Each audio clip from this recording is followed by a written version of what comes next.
On November 11, 1909, 24-year-old William James, also known by his nickname Froggy, was lynched by a massive crowd of over 10,000 people in the town of Cairo, Illinois.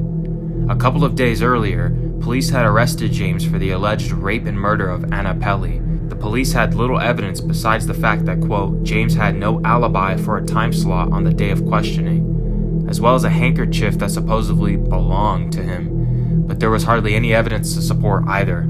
James was held by police in a local jail, but it wouldn't be long before an armed vigilante group armed with weapons and hound dogs went to search for James. They had found him. The mob abducted James and put him on a train. As soon as he got off the train, the suffering would soon begin, and it was described by a witness in graphic detail of the last moments of William James' life. He was dragged off the train by his feet. The crowd hurled insults and spit on him, as well as kicked him. He was dragged all the way to downtown Cairo. The crowd began preparations. A length of rope awaited him. As surely as a judge's gavel or a cocked rifle, that rope pronounced the hard end of William Froggy James. A young, agile man had shimmied up one arch to throw it over, and the thick hem flopped down onto the shirt at James. The sulfur lights that illuminated Cairo at night were turned on for the lynching. The rope was prepared and the noose was tied around James' neck. Because of James' strong neck muscles, the hanging would not go as planned. The hanging would be slow and painful.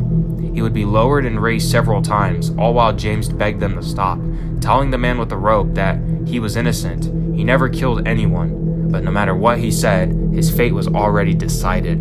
James was raised over 20 feet in the air, blood coming out his mouth, all while the crowd cheered loudly. James would die slowly of strangulation, rather than the usual quicker death that comes with hanging, his body spasming and convulsing. After James' body fell 20 feet to the ground, hundreds of bullets were fired into his lifeless corpse. His body was moved near the murder site of Anna Pelly. What happened to his body next is so disturbing this video would probably be removed from YouTube, so I'll just describe it like this. James would be mutilated and his head was displayed on the top of a large pole for all to see.